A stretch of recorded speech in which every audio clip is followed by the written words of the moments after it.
Direct Connection is made by MPT to serve all of our diverse communities and is made possible by the generous support of our members. Thank you. Live from Maryland Public Television, this is Direct Connection with Jeff Salkin. Hi, everybody, and thanks for tuning in for Direct Connection tonight. Later in our program, new treatments on the horizon for a very common disorder in men. We will have the latest on that coming up. But first tonight, Fort McHenry is the focal point this week, as it was 200 years ago in the Battle of Baltimore. Joining us tonight is Vince Vase of the National Park Service. Vince, thanks for being with us. It's great to be here. This is showtime for you. You've been gearing up for this since you were a kid, right? I was, yeah. I was 5 years old on my father's back in my first trip to Fort McHenry. And it just grabbed you right then. I made a dirt fort in the backyard and got a bunch of little leaves and stuff like the British fleet and bombarded it. And you've been working there for how long now? About 20 years, believe it or not. Okay, so all that time on the horizon has been this great bicentennial of the Battle of Baltimore, the writing of the Star-Spangled Banner, and the moment is upon us. How's That's right. It feel? Well, a lot of folks like us, you know, grew up during the Revolutionary War bicentennial, and now is the bicentennial for the War of 1812, which is really regarded as the concluding act of the American Revolution, of our formal separation from the British. So it's really, it's an honor to be part of it. So in the timeline of the War of 1812, as we near the end, we're a few days away from the big climax, Battle of Baltimore, September the 8th, 1814. What would have been going on at that point? This is really, today, 200 years ago, is really the setup for everything that would happen just in a short time. On this day, Francis Scott Key, a man named John Skinner, were negotiating the release of Dr. William Beans. Dr. William Beans was a local from Upper Marlboro, Maryland, Southern Maryland. The British had taken this civilian prisoner, and Francis Scott Key was there to try to get the doctor freed. So that's what he was doing on the Patapsco River. They were actually coming up the Chesapeake Bay when the negotiations were taking place. Okay. And basically the British allowed Dr. Beans to go free, but on one condition, and that is they had to witness the bombardment of Fort McHenry. They figured if they let these guys go too soon, they're going to tell them everything they saw, and that's just not going to work. So for Marylanders looking to witness the festivities, centered around this Saturday, we can talk about all the stuff with the Blue Angels and all that, but there's going to be a fireworks show to end all fireworks shows from what we hear. That's right. On Saturday night. That's right. Well, the 13th of September, which falls on a Saturday this year, was the 200th anniversary of the British shelling of Fort McHenry. So during the morning, Fort McHenry is going to be firing its cannons in real time, really starting at 8 o'clock, and then at 9 o'clock we ramp up to we're firing like a gun a minute until 10:30, and that's when the fort's guns fell silent and the defenders endured the bombardment. In the afternoon of the 13th, we'll have the air show, the Blue Angels flying over Fort McHenry in grand commemoration of the endurance of the defenders. And then the evening is the really neat ceremony where we're having, yes, the largest fireworks show, they say, in Baltimore's history. And then, of course, we're going to have great performances as part of that. Featured at Fort McHenry will be the United States Marine Band, the President's Own. And the Pier 6 concert is a ticketed event, which will be broadcast by MPT and nationally on PBS. The events at the fort are free, however. Are free, that's right. Home of the free. But also home of limited parking. That's right. That's right. Well, we have no home to parking, so use public transportation. But there's special circulators that are being laid on that you can pick up from the Inner Harbor, so you can park at a downtown parking garage. You know, jump on one of the either the Charm City circulator or one of the special shuttles that'll take you near the fort. It's a walk over a bridge, and then you're right there. Now the thing is, you know, because of security, we want to keep people safe. So if you see this bag I got, you can bring things in a clear plastic bag like this. This is like going to the airport. Even a little bit more stringent than the airport because you can't bring in water. But when you get to the fort, there's going to be a whole food court, so you don't have to eat like a soldier from the War of 1812 and starve. You know, once you get there, leave the food at home. They have plenty of things, pizza, water, the whole works is right there for you at the fort. Let me remind our viewers, if you have a question about the upcoming festivities in the Star-Spangled Spectacular or a little history from the War of 1812, give us a call. We'll have the number up on the screen. You can also tweet a question. Our Twitter address is @MPT News. So tall ships are coming, as they Tall did ships come in on the 2 10th. years ago. That's right. And they're available for tours. That's right. And that's another reason charge. why some of the rules are like that. You know, the bag regulations were worked out with the Department of Homeland Security, City of Baltimore, as well as the National Park Service, and you know, some of the sensitive military vessels that you go on, and that's a once-in-a-lifetime thing to see some of these tall ships and military gray hulls and Blue Angels aircraft. Once-in-a-lifetime thing, but have to be safe, have to be secure. Well, it's kind of twice in a lifetime because they just did it 2 years ago in the big warm-up, but this is going to be it. You don't want to miss this one. This is going to be better because it's falling on the actual anniversary of when all this happened, of the Francis Scott Key story, the anniversary of the national anthem. I mean, when those ships come in on the 10th of September, you'll see that from Fort McHenry. But then you can go into the fort's visitor center and actually see Francis Scott Key's first draft manuscript of the Star-Spangled Banner. And we're really grateful to the Maryland Historical Society for loaning it to us in this key week to be able to see it. But in addition to that, we also have a piece of the original flag that flew over Fort McHenry, and we're thankful to the Star-Spangled Banner Flag House and War of 1812 Museum. So you're seeing one-of-a-kind artifacts at the same time you're seeing these majestic ships go by the fort. It's just a tremendous experience. You know, the Visitor Center, I'm sure everybody was in the old Visitor Center. The new one's been there, what, a couple years now? Since 2011, that's right. That's right. So you have more space. We do. And a different program. Absolutely. I mean, we have exhibits about the War of 1812, and actually we have a neat temporary exhibit on about the War of 1812, rare artifacts like the original hats and shakos, an oil painting of one of the defenders who was killed in the defense of Baltimore. Those are on display just for this event. Let's take a phone call. This is Doug in Baltimore City. Doug, thank you for calling. Go ahead. My question is, good evening. Good evening. Is this advertised nationwide? Is which part of it advertised nationwide? Any part of it. Or okay, thanks very much. Well, the concert, the Great Performances concert, which will be on MPT and PBS, is certainly a national That's thing. right. And I know Visit Baltimore got the word out because my cousin Bob up in Pennsylvania, in rural Pennsylvania, said, I heard about that. Well, they reached Bob. They're good. That's right. Well, and also nationwide, too. I mean, we have a couple emails from folks in other states. So, I mean, this is a national story. It's a Maryland story, but it's a national story. And just let me tell you this. On the 11th of September, 9/11, for the first time ever, the flag that was salvaged from the rubble around the World Trade Center will be on display at Fort McHenry. That day only, 9/11. And I mean, and they call that the modern Star-Spangled Banner. Yeah, well, there have been parallels. Not a whole lot of attacks, thankfully, on the United States itself. Right, but I mean, the British burned the White House in 1814. Right. The terrorists tried to destroy the White House in 9/11, but the heroes of Flight 93 stopped that. Exactly. Let's go to Washington. Day on the line. Thank you for calling. Go ahead. I just wanted to know about the transportation. You talked about the circulator. Mm-hmm. Now, are the buses free? Thanks very much. The circulator bus is free. The circulator is free. The special shuttle that will run Friday, Saturday, Sunday will also be free. The tried and true MTA bus will be running, but that will not be free. So for the MTA, that's business as normal, but it'll get you there. But then the special shuttle Friday, Saturday, Sunday, and then the Charm City circulator, the banner route, will be free. Jerry in Anne Arundel County. Jerry, thanks for the call. Go ahead.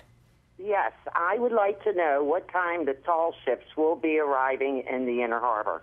Thank you very much. That may be a little outside your area of expertise, but tall ones. Right. It's what they're calling an organized arrival, and basically it's a window of time. So it's not plotted down to like the second or the minute. So what we're doing at the fort, we're opening up. We're going to have those gates open early that morning, and I would allow a window of time from about 8 o'clock until about 2 o'clock because there'll be a few ships that'll come in, and then you may have to wait for like a half hour, and then another ship will come in. So they are coming in, but they're not coming in all at once like a huge procession. Well, there's plenty of websites. If somebody somebody wants to look up the information. Star Spangled 200, if you go to Star Spangled 200, you can click on it, and it has a profile of every single vessel that's coming in. I have to ask you, since you know this history, you live this history, when the media starts reporting on the War of 1812, the Battle of Baltimore, what do we get wrong? Is there anything that you hear, that's a misstatement or leaves out something important? Oh, once in a while they'll say things like Francis Scott Key was on a British ship when he saw the flag. You hear that all the time. He was on an American truce ship when he saw the flag.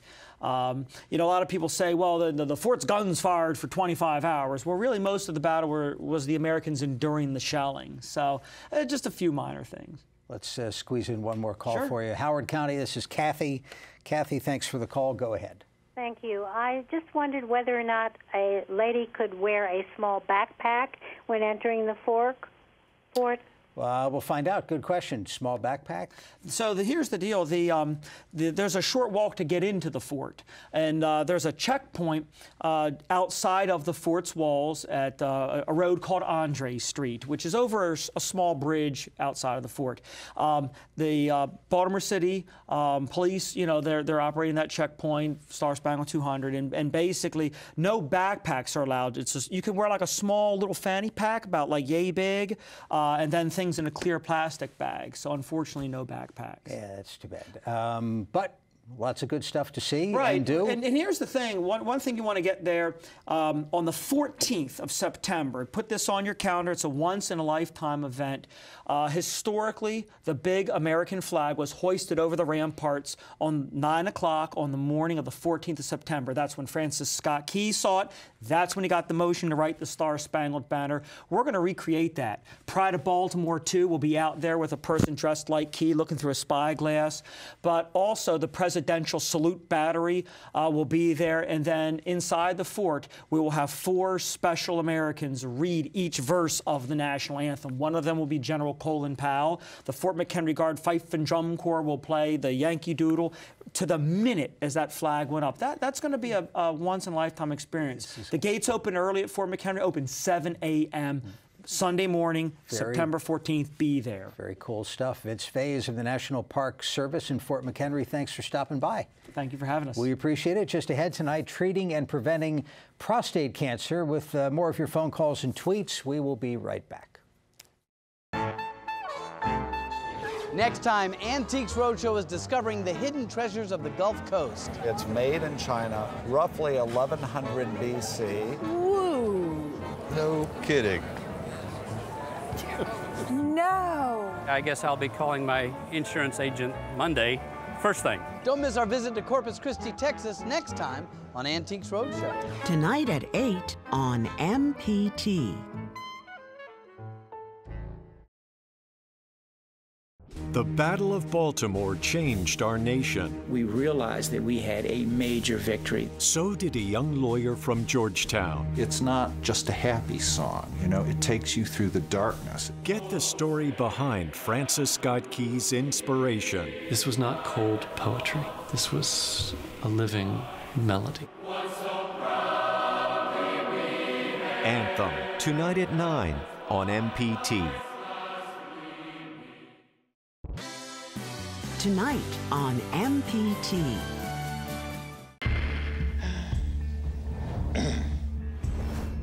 I would like to make it clear right now that I had no knowledge whatever of the Watergate cover-up. There was a cancer growing on the presidency. It's kind of like watching a train wreck. I shall resign the presidency effective at noon tomorrow. No one has ever seen this as not the way that leaders should lead. I'm just a sentimental boy, I suppose. Tonight at 10 on MPT.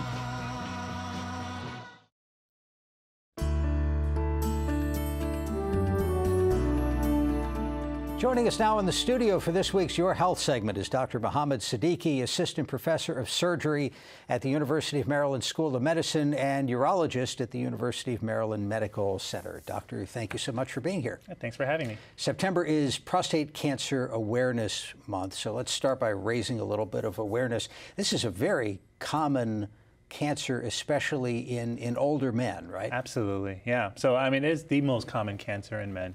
And about 230,000 men get prostate cancer in the United States alone. It's the most common cancer amongst men in the United States and in the Western world. About 30,000 men a year actually die of prostate cancer a year. And it is treatable. Yes, absolutely. I mean, the outlook is very good for prostate cancer. Cancers have a spectrum of outcomes, but about 90 to 95% of people who are diagnosed with prostate cancer can actually survive it and get cured of it. In your practice, in your experience, how does it tend to be first diagnosed? You know, so prostate cancer is interesting in that it's a symptomless disease. And that's actually a recent last 10, 15 year development. It used to be a disease where it presented with symptoms. And back when it was a disease with symptoms, when we couldn't diagnose it with blood tests and routine screening, people didn't do very well because they would come in with very aggressive disease and the survival was much, much less.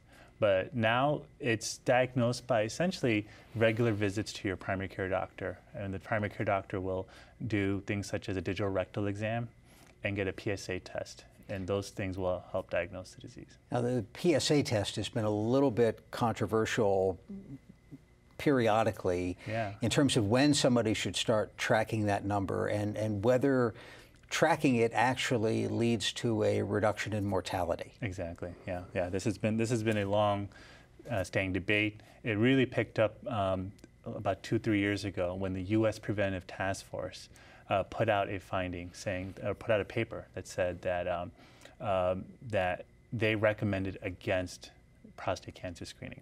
And the reason they did that was because they did an analysis on the risks and benefits. And the benefit is that catching the disease early and treating it early potentially saves someone's life. Because it's a disease that you caught while it's still in the prostate. It hadn't spread from the prostate yet. And if you catch a disease while it's still in the prostate and then you treat that prostate, take it out or radiate it or do something like that, then you've made that patient cancer-free. And that cancer can't possibly come back later. But there are side effects to these treatments. And these side effects include things such as incontinence, infertility. And so it became an issue of how many men have to suffer this side effect for one man to have his life saved. And that's a very challenging, controversial topic, and that's why it's been a controversial issue on who should get prostate cancer screening.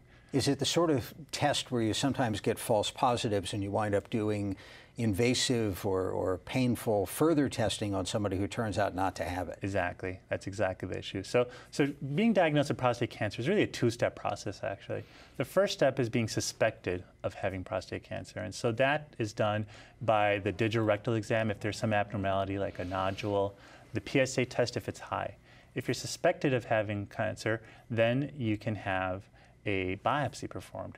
And some of the newer technologies that we're working on might be that we do some imaging and some more directed biopsy. But the standard until recently has been just to get a biopsy. And then on the biopsy, one can find out whether they truly have cancer. About a third of the time the PSA test is positive, there actually is cancer. So 2/3 of the time, it's actually a false positive. What the PSA test is actually pretty good at is when the test is negative, it's actually negative. It's usually pretty much negative, yeah. Right. It's unusual. There's always exceptions, but usually you don't have cancer if the test says you don't have cancer. But if it says you have cancer, you have to take that with a grain of salt. And then you have to get these biopsies. And sometimes you may get diagnosed with cancer itself, actually, but the cancer may not be very aggressive. And so there may be no need to treat, but at that point, some people get so worried by the diagnosis of cancer that they just can't not do something. Yeah. Let's take a phone call. This is John in Baltimore County. John, thank you for calling. Go ahead. Hey, hi. Hi. He asked me to turn my TV off here, and I think he's been addressing this situation. I won't mention the HMO I'm in, but I'm just pushing 80, and my HMO, the last time I went there, they're reluctant to give the PSA test, and they sort of even poo-pooed the digital exam. Are they legally, can I tell them to do it and they have to do it? John, great question, and thank you so much for the phone call. I don't know about you can address the legal side, but when you get to 80, let me ask you this way. Somebody told me once that if we lived long enough as men, we'd all get this. Yes, exactly. Really? This is, you know, with some exceptions, but actually they've done studies on men where they look at autopsy series. Men who are getting autopsies for any reason. For other, right. Accident, tragic accidents, whatever you want to say, unexplained death. And they found in those autopsy series that around the age of 80, 80% of men had some small area of cancer in their prostate. And so really, if you look hard enough, you may find cancer. So John's a perfect example. He's 80, sounds like he's in great shape. What would your advice be in terms of, forget the HMO, if he was your patient, would you want a PSA? Would you want the digital exam? Exactly. So this is a challenging topic, and it's very reasonable, especially men who've been very proactive about their health. They want to remain proactive about their health. The thing about prostate cancer is that even aggressive prostate cancer is slow growing, and a reasonable expectation is that if you catch it early and you did nothing about it, it would take 15 to 20 years to cause significant harm and potentially cause death. And so, it becomes a little sensitive on when you stop looking for the disease, because at some point, finding it and potentially treating it is probably going to cause more harm than good. Right. Let's talk about the treatment side a little bit. So you mentioned surgery is one option, radiation is another. What's being done in terms of deciding which way to go? Because obviously it's a dramatic operation. Mm-hmm. Yeah, absolutely. So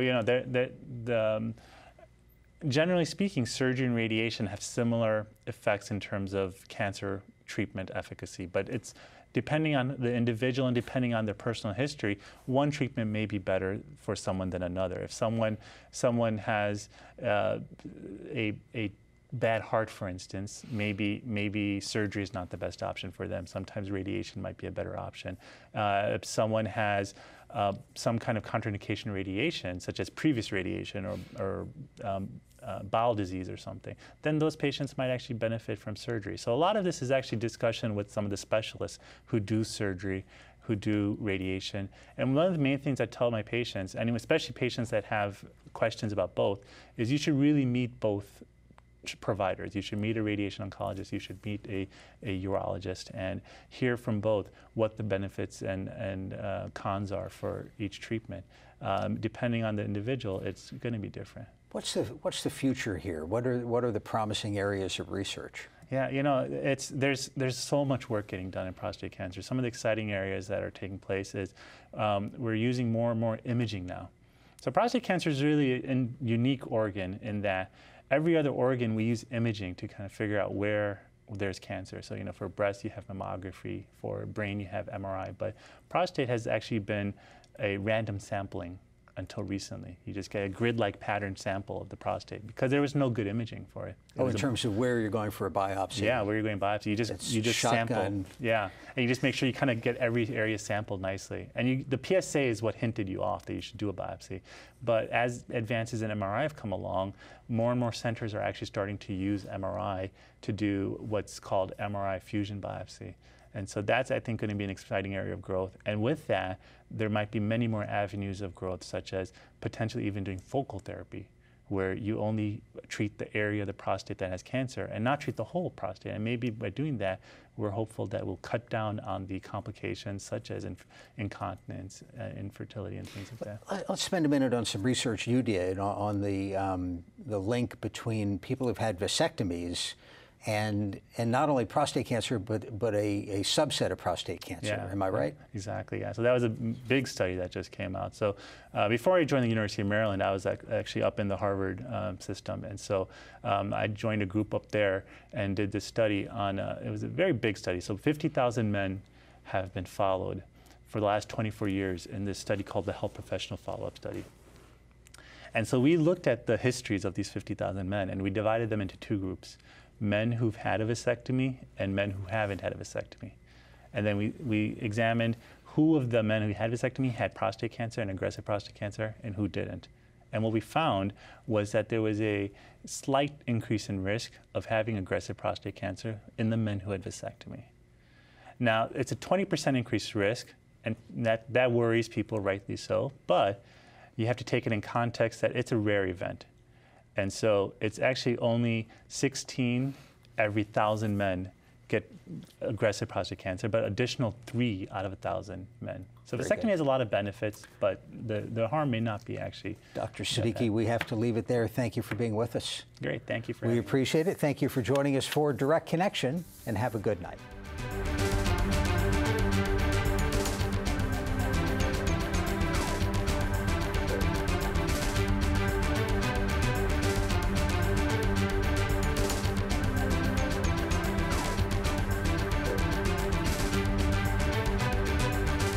Your health segments are a co-production of Maryland Public Television and the University of Maryland Medical System. This program was made by MPT to serve all of our diverse communities.